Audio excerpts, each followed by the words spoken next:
Okay, this is a test of this little light. I shouldn't probably say little. This sucker is 50 watts. This actually is quite the monster. And yeah, the light's really intense. You do not want to be looking at this thing when you turn on the light. Okay, it's made by Sansi. I'm not sure if that's a model number or what, but it's a 50 watt LED floodlight.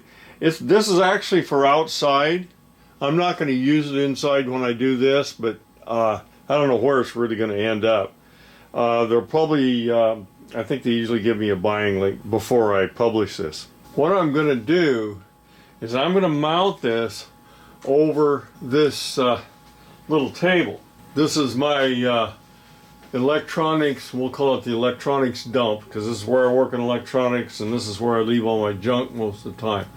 I'm going to put it up above this little bench and it's going to be lighting this up. And if you note, the light isn't real good here. I did have another light overhead here, but it wasn't doing too well either. So I'm going to go ahead and put this thing right up here because I really like the intense bright light when I'm working on electronics. So let's go ahead and put it up. I can't really tell you how bright it is because it just kind of blasts out the camera, but you'll get a pretty good idea of what kind of lighting this gives. Now, this may seem like, what are you, nuts? You know, there's 50 watt LED in this thing. I'm an old geezer, you know. The more light I have, the happier I am. So that's just kind of the way it is. I'm going to try to give you an idea of how much light this puts out. Of course, the camera adjusts for light, so it kind of defeats the purpose to a certain extent. But let's see what you can find out.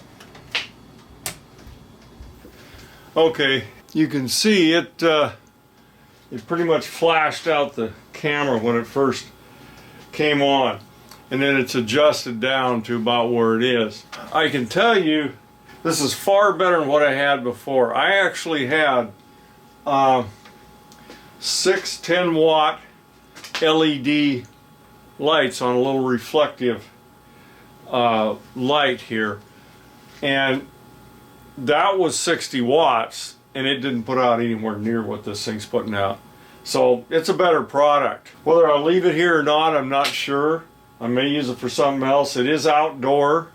It's made for outdoor use. They say something about waterproof, but I kind of don't believe that. But I'm not sure any of that stuff's waterproof. Let's take a look at it while it's lit. Okay, so there's 8 lights in this thing. They must be a little under 10 watts a piece. You can't look at it. It's too bright to look at, so you certainly don't want to have it in a place where it's going to blast you in the face when you first come out. But it's a pretty good light. I'm going to leave this thing on for about an hour, and then I'm going to come back and see if that fixture's overheating. There's air slots all over the silly thing, so it probably won't be, but I think that's one test would be good because that's a lot of wattage for an LED and there's no fan on it. So I'll leave this for about an hour and I'll come back and I'll talk about it a little bit more. Okay, this thing has been running for about an hour, so let's see what temperature it is. Okay, I'm coming up with about 99 degrees. I mean, that's hot, but it's not hot. Okay, is this thing any good? Yeah, I really kind of like this thing. It's probably made for being outdoors more than indoors, but it sure puts a lot of light on places that I'd like to have light. So, yeah, I like it. Anyway, that's it on this one.